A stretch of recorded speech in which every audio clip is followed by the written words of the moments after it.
out ahead of the point of the index figure. We're told we're on the air. Good morning, Mrs. Busby. This is Viewpoint, the program of personalities, politicians, and perspectives. Hi there. Yes, how are you? We have a personality this morning, and we sure have a good perspective. I'd like to, with your leisure, or by your leisure, if you will, please, I'd like to start out on a more serious note. I'd like to note with sadness the passing of another media personality in the county and a great promoter of Lincoln County. We certainly acknowledge the death of Mike Fack and send support to Sharon and Tim.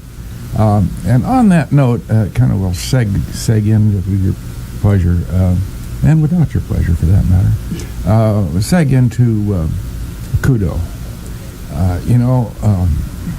We all know what a great guy Jim Ash is and what a nice station WLCN is, and how welcome his voice is into homes all around the WLCN listening area. That wouldn't be possible without sponsors, this being the media world that it is, and the real world. And so it happens, of course, that WLCN is a competitor of Lincoln Courier. Lincoln Courier is a competitor of Lincoln Daily News. Lincoln Daily News is a competitor of Logan County Herald for the sponsor's dollar.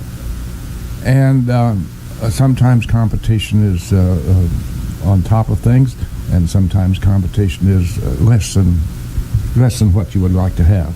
I would like to note that Jim Youngquist, the publisher of the Lincoln Daily News, rose to the top, and it was a class act in his comments about his competitor Mike Fack. So that will be my kudo to Jim Youngquist. It was a nice thing to do, and I'm sure Sharon and Tim appreciated that very much. So we have a personality here, been around with us maybe a couple of years, and we sure hope he stays a long more time than a couple of years. Why don't you introduce Ron? I would like to.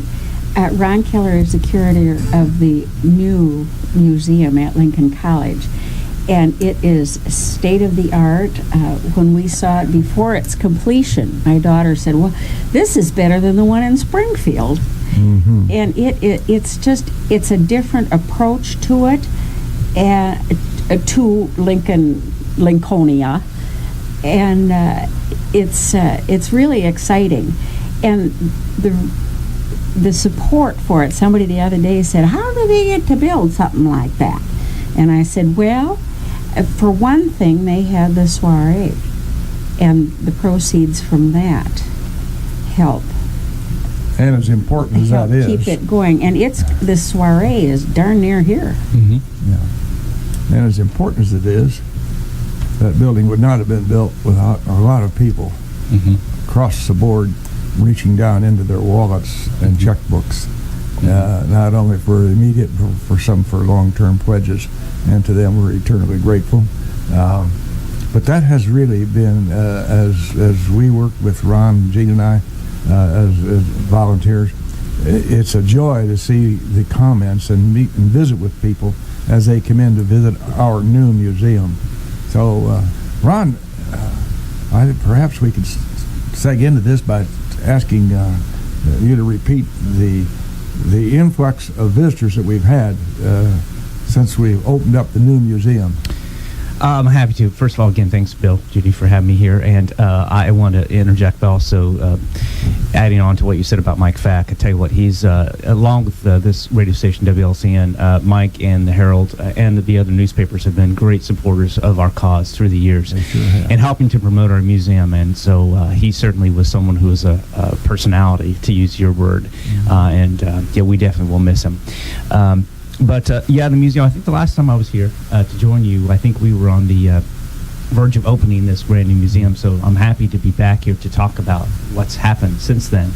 And, our goal, it's always hard to, when you open something like that, you always expect that, people will definitely want to come from all over the place. They will be breaking down the Great Wall of China just to come here. And I think there's these versions, the romantic versions, that this is going to be the next great museum. And without, realizing, you're in Lincoln, Illinois, you have to keep your expectations high, but yet realize that you're not in New York City. So it's very difficult for us to, with a mind's eye in the future, to say how many visitors should we have. The old museum, it was up and down, but we had about 2,200 visitors a year on good occasions. And so my goal was, well, if we could have triple that, that would be, for me, very ideal. And we reached the annual attendance in our first 3 months. By the end of August, we were at 2,200, and now we're up to 2,600 in just a few weeks since then. So I am happy to report that I think the museum is doing well, open for business, we're doing well, and that the visitors who've come, and we can certainly get into this, but visitors have come from all over the place, and the comments have been overwhelmingly positive.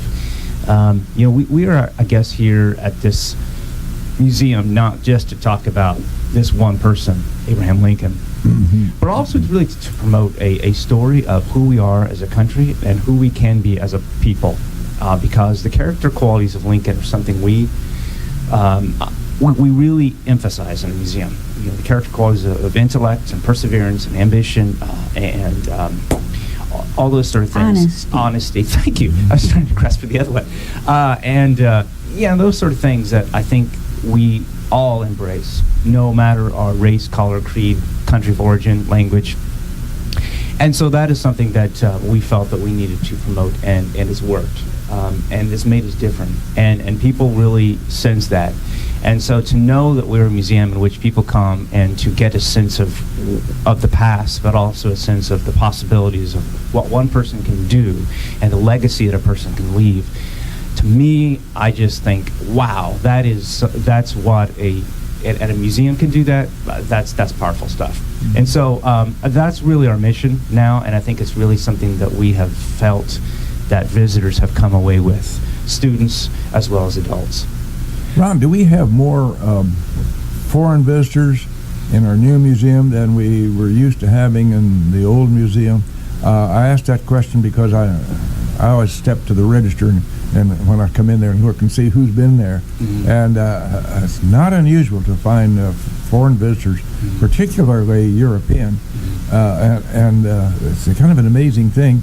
And I think part of it is this, and I've talked about this before almost ad nausea, this Route 66 mystique. I've seen that up at the Palms, and I read the registers up there just because I'm interested in that. And there's a lot of people follow Route 66. That's very interesting. It is. It's right here in our backyard. We don't think a thing about it. You're correct, and there is this mystique, and I think that's probably about the best word to use, especially with Europeans.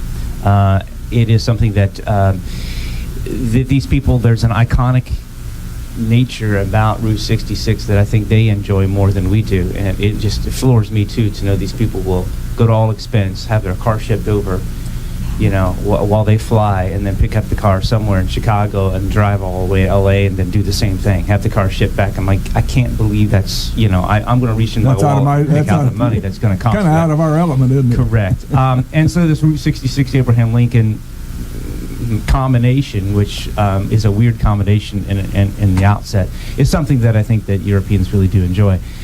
So to answer your question, yeah, I think we've had a lot more visitors, foreign visitors, and without Route 66, I don't know, it probably would be decreased because there is this sense of we're along the route, and we're advertised, Lincoln and Logan County, we're advertised in all the Route 66 brochures as a great stop, and people have made it to stop here. Thank goodness. The ideals that you're trying to put forth at the museum, if you can reach a tenth of the people who come through there and show them that there is a better way, I think you would be doing our whole world, and certainly our corner of it, an awfully good service. We need so much more of some integrity, some honesty. It's kind of, they aren't just popular things like they used to be. What you're saying is you should bring all of Congress, perhaps all of Washington in for that lecture. Yes, indeed. They'd benefit. Yes. And it is true. We do have a lot of comments from visitors who say that, we could use a dose of this today.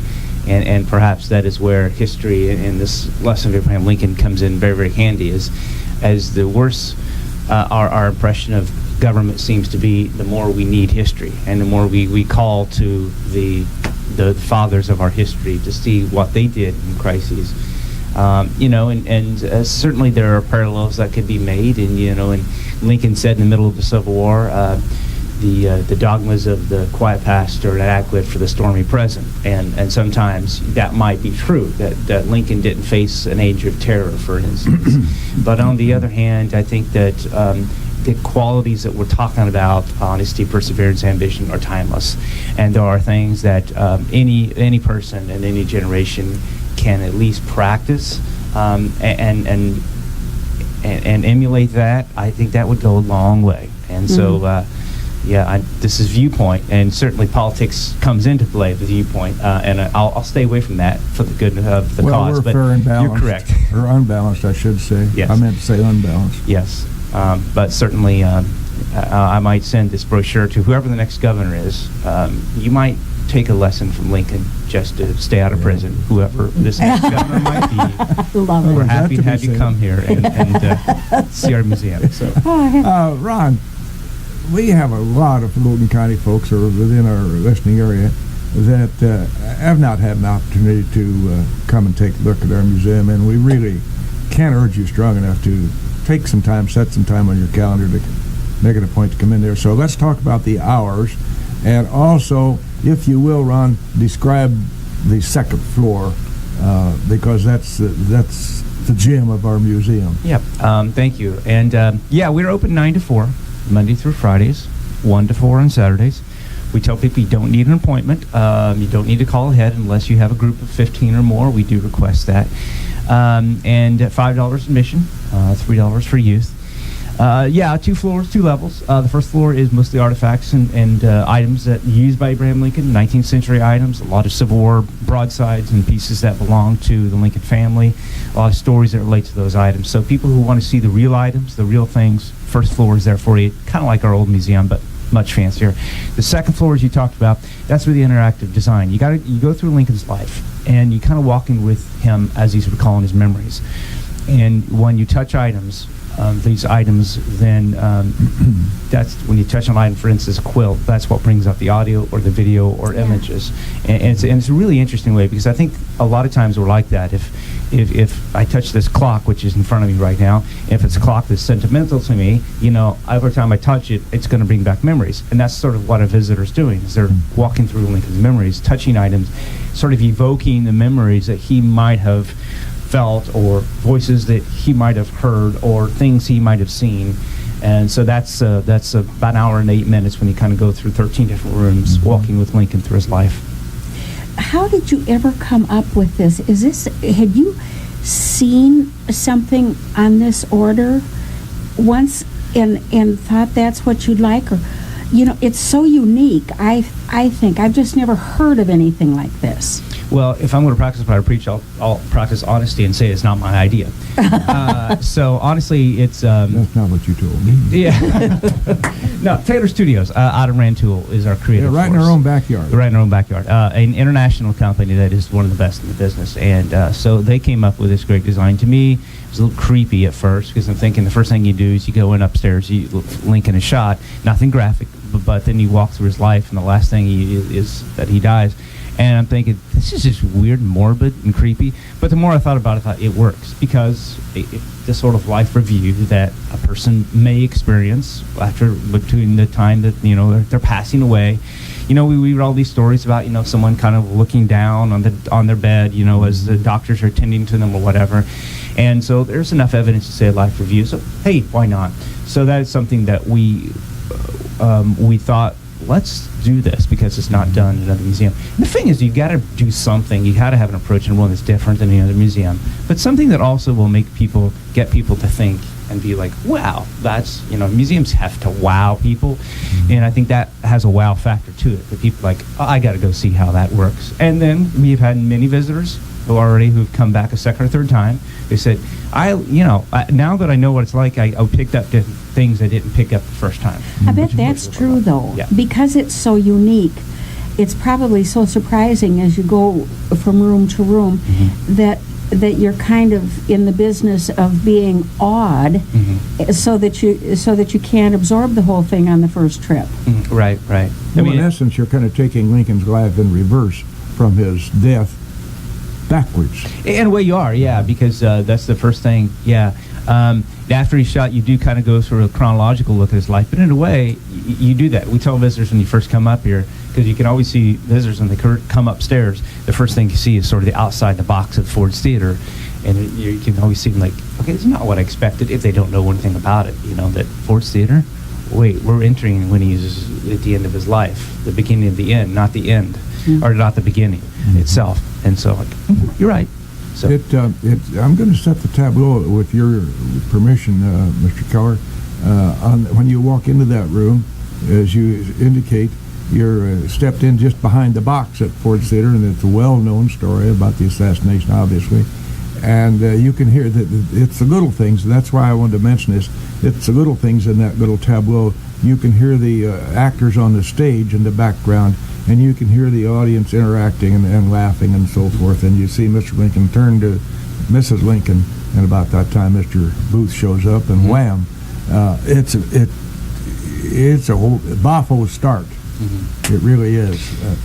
Yes. From then on, I think that's the climax before he ever gets started. Yeah, it is. And the thing is you have to draw the visitor in, and you have to do what you can to evoke all their senses, and that's what we try to do. It's hard to get the taste of smell and taste and smell and all those sort of things, but we do touch, we do sight, we do sound, and we do it in such a way that I think the visitor is really, really drawn into the experience. You got to make history real. You got to bring it to life in the possible way you can, which is why we have living history elements as well, because you kind of got to bring the visitor back to the way it was, and then talk about that and talk about the lessons. Yep. Well, we're talking about the past world. There's, as I said at the beginning of the program, there's a real world, and that's called commercialism, and that's why we're in competition with the other media. We have to take good care of our sponsors. So this time we'll turn right to Mr. Ashley. He'll do that.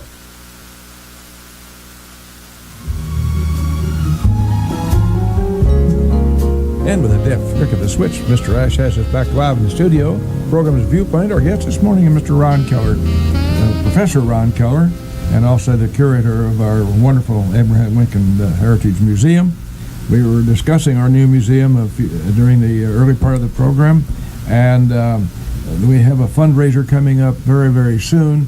And I don't think that it's sold out yet, is it, Mr. Keller? Let's discuss the soiree. Yeah, thank you, Bill. Yeah, and no, it's not sold out yet. We're still. We'd be happy to fill more tables. We would be.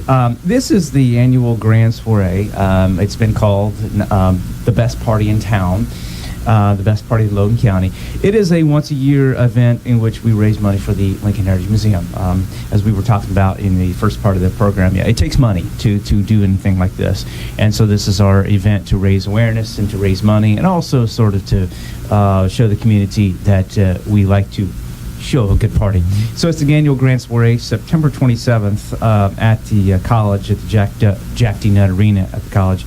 It's a great event, and tickets are $85, but it includes open bar, includes buffet, includes entertainment, includes great people who come to enjoy the company of the evening. And it's a great opportunity also then to come and support the museum through an auction. There's a grand auction this year. We have usually we have about 20 items. This year we have 44 items on the auction block.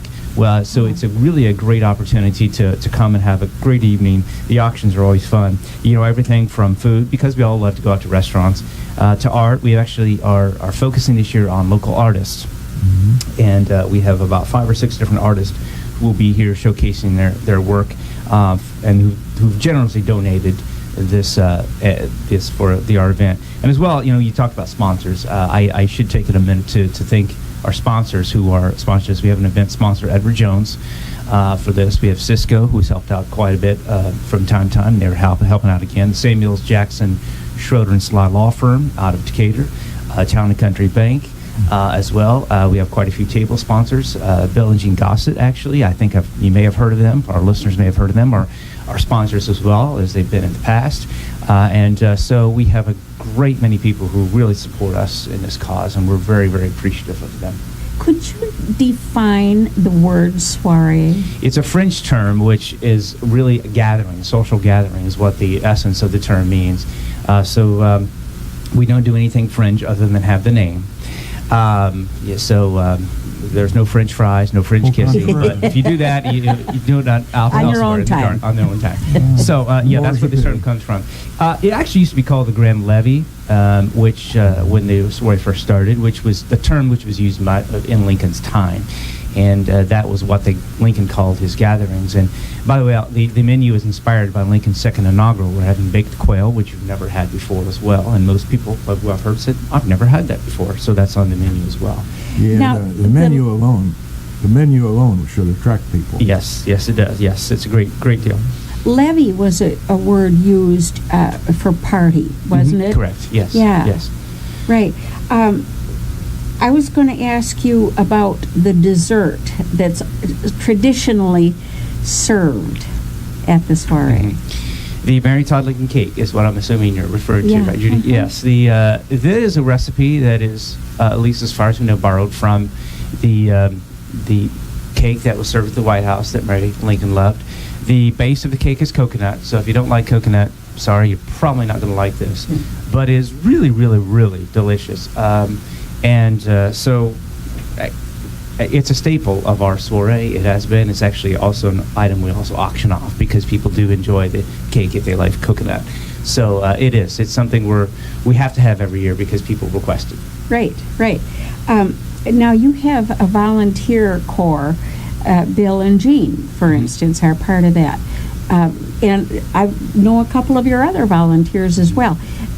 Do you have enough now, and in what capacities can they serve? The answer is no. We don't have enough, but we love volunteers. The fact is that the staff of our museum, we've entered a new tier of museums. We're a bigger, better museum than we ever have, but we have the same number of staff.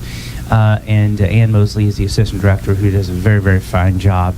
I teach classes as well, so with 1.5 members of the staff, and to do everything we want to do, it makes it very difficult, especially when we go to lunch, go to class, or things like this. So volunteers become very, very important, and I think any institution thrives on the necessity of having volunteers. So we're happy to have volunteers, and what we need are people who are able to devote a few hours at a time when they come. That time may be a couple days a week, maybe once a week, maybe a couple times a month. Volunteers are just that, volunteers. So we can't require people to come in this many days. But what we seek in the requirements are people, again, who have a little time allotment, that also have an interest, can work with the public. I think that the abilities that people have are what we'd love to tailor to. If somebody has computer technology, we're happy to do that. If somebody's afraid to do that, we don't want to have them do that. You don't want anybody under the desk whimpering. Absolutely. And so we do have different comfort levels with our volunteers, and we're okay with that. That's great. But especially over noon hours and Saturdays. Saturdays become very, very difficult to fill because people like to have Saturdays off. But that's when we really most need volunteers. But I would say it's probably a great opportunity, again, to work with what I believe is the greatest tourist attraction in Logan County. And to have that ability to come in and work with the public and know you're at a great, thriving institution that serves the public, that you get to see visitors, that you can do many things to help the cause, I think is a very rewarding thing. And when I retire, I'm going to volunteer, I suppose, at the museum. I don't think I have an option, but that's we definitely would love to have volunteers. Just contact the museum, 735-7399, and we're happy to set people up with volunteers. We're actually having a volunteer meeting next week, and so it's sort of an opportunity for new volunteers to be trained on what we do at the museum. There's a side issue to the volunteering too. You meet some very interesting people. You'll get a chance to visit with people from other countries, and you don't need to worry about parlaying Francais or speaking Polish. I guarantee you these people come over here, they're pretty well educated, and English comes pretty easy for most of them. may be broken, but nonetheless, you can communicate very well with them. And that's the part that I enjoy is visiting with people from other stratas of life and other countries. It is, and one of our volunteers we've had for a long time, Don Vinson, always has commented that he said, it's what I most enjoy is I meet people I never would have ever met, and you get a glimpse of people's lives, you learn from these people, and so that's what he really says he enjoys, and it's true. You really get to meet people from all walks of life, and to really engage with them to figure out, what this is a really big world, but. We come from many different backgrounds, and I think we can all learn from each other. And there's this one thing that we have in common here, and this museum, this Abraham Lincoln history, and it's really gratifying to know that you're meeting all these people. It's great. I think you're taking a step toward world peace, too, if you'll excuse me, because it's easy for me to say, as a Norwegian, that I hate the Swedes. But if I meet a Swede, I think, wow, what a wonderful person. And I think that it's true across the board. If we meet somebody, we can't say, I hate a whole group of people. It's a good opportunity for anybody. Tell us about this meeting. Where and when is it on Saturday? There might be somebody out there who thinks, by George, that'd be a good opportunity for me. I'll go check it out. Correct. The meeting is actually next Wednesday at 4 p.m. at the museum. That would be, I'm not sure what the date for next Wednesday would be, but 10th. Thank you, This be Jim. the 3rd, that'd be the 10th. Thank you. It's called basic math. It's not. I couldn't remember what today It's was. not, So that was. You see, we that's depart from difficult. core curriculum. If we just get away from core curriculum, you'll be able to figure that out. That's right. That's right. Once again, we bring in Viewpoint. Yes. So you're correct. That's why I teach history, not math. But yes, so it's September 10th, and so we'd love to have anybody come, even if they don't sign up or register in advance. Come on and enjoy that. Well, they wouldn't know whether they like it or not unless they find out what it is. Absolutely right. You're absolutely right. Sure, we really do need your staff need more volunteers. We do. We really. You're stretched about as thin as a rubber band will stretch. Yeah. And that's not your only duty. In Professor Keller's case, he has not only the administration of this wonderful museum, but you have to teach classes. That takes some time. Yeah, and we all are probably stretched thin in our jobs these days, but it's fun. I enjoy what I do, but you're correct. We rely upon it. If I can tag on one thing to what you said, Judy, about the importance of what we do. It's interesting. A couple years ago, we were involved in we sent some items of our collection for an exhibit that traveled all the way around the world called The Tsar and the President. It was an exhibit about the relationship between Abraham Lincoln and Tsar Alexander, who was the Tsar of Russia in the same period Lincoln was, who freed the serfs. And it's interesting how these two were living at the same time. And I was told by the man who was from Russia, who led this exhibit, he said the purpose of doing this is because relations between Russia and the United States are very strained. And he said, if we can do a backdoor approach to getting these countries to be on the same page, that's what we're going to do. Like, how cool is that? Because we were then involved in a process of trying to bring culture or countries together through culture and through history. And so, I think we do that in many ways, which is it's really cool. It's a public service. Yeah, it is. to the world at large. Mainstream Russia, mainstream America are far removed in philosophy from the leadership of both countries. Yes. So it's as simple as that, really. Yes, indeed. I might be able to help you as a volunteer, but I don't think you'd want me teaching your classes. You better stick to that. Well, all right. We'll take a chance to see what happens once, and then, yes, after that. Yeah. Can you give us kind of a thumbnail sketch of a couple of the remarks that have been left either in the registration book or somebody has told you to your face about the museum? I would be happy to. We have had so many people who, even volunteers, who've come to the Presidential Museum and said that equals what they do down there. And to know that they spent all that money, and it's a great museum. The Presidential Museum in Springfield is a really, really good museum. And we have a great relationship with them. But, we spent a fraction of the money, and we came after them. So we were sort of trying to follow what they did, but do it differently. And to know that we have these remarks that people say that, we have equaled them, or some visitors who have said we've surpassed them, is a great compliment to have. And we have had people from this a couple months ago. We had this woman who from the a museum in Albuquerque, and it's a historical museum, and they heard about our redesign, so she was sent out here to talk to me to figure out what we're doing, how we did it, why we did it, how we raised the money, so they could do the same thing. And there's the Illinois Basketball Hall of Fame museum that it's, I guess, either going through reconfiguration or starting, and he came to talk to me as well, just to see what we did and how we did it.